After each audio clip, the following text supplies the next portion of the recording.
Hello, আসসালামু আলাইকুম। Nafisa cooking world and ব্লগে আপনাদের সকলকে স্বাগত জানাই। আজকে আরেকটা রান্না নিয়ে চলে এসেছি। আমি 1 কেজি মাংস এখানে নিয়েছি, চর্বিওয়ালা খুব, দেখুন। এবার ধুয়ে ভালো করে পরিষ্কার করে নিয়েছি। আমি এদিকে রান্নাটা চড়িয়ে দিয়েছি। একটা হাঁড়ি নিয়েছি, হাঁড়ির মধ্যে হাফ কাপ মতো সর্ষের তেল নিয়েছি।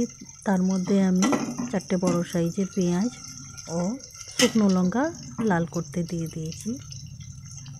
মাংস অনেক রকমভাবে রান্না করা যায়, এভাবে রান্না করে দেখবেন, অবশ্যই আপনাদের ভালো লাগবে। আমার তো ভালো লাগে। আমি এর মধ্যে ছোটো এলাচ, লবঙ্গ, দারুচিনি, গোটা গরম মশলা দিয়ে দিলাম পেঁয়াজের সঙ্গে। আমি পেঁয়াজটা খুব বেশি ফ্রাই করব না, হালকা লালচে ভাব করব। এরপর মাংসটা এর মধ্যে একে একে দিয়ে দিচ্ছি। দেখুন, আমার হাতে যেহেতু ক্যামেরা, আমি ঠিক মতো নাড়তে পারছি না, আমি দেখে ভালো করে নাড়ব।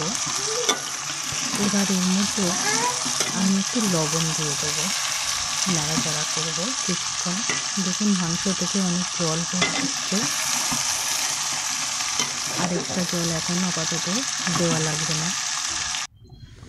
আমি ক্যামেরাটা রেখে ভালো করে নেড়ে নিয়েছি। দেখুন, অনেক জল বেরিয়েছে।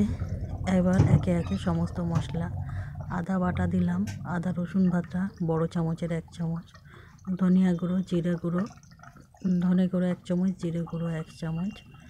আমি অল্প একটু গুঁড়ো লঙ্কা দিলাম, হলুদ দিলাম 1 চামচ, অল্প একটু গুঁড়ো লঙ্কা দিয়েছি যেহেতু লালটে একটু ভাব আছে, কেননা লালচে ভাব না আসলে অনেক খেতে চায় না বাড়ি, মনে করে সাদাটে ভালো লাগে না। আমি আরও 4টে শুকনো লঙ্কা দিলাম। এটাকে বলে লঙ্কা ছেঁড়া রান্না, তবে লঙ্কা ছেঁড়া রান্নাটা পুরো সাদা হয়। এতে হলুদ কম এবং শুকনো লঙ্কা বেশি পড়ে। দেখুন, আমি কিছুক্ষণ রেখে ঢেকে দিয়েছিলাম, আবার নাড়ছিলাম।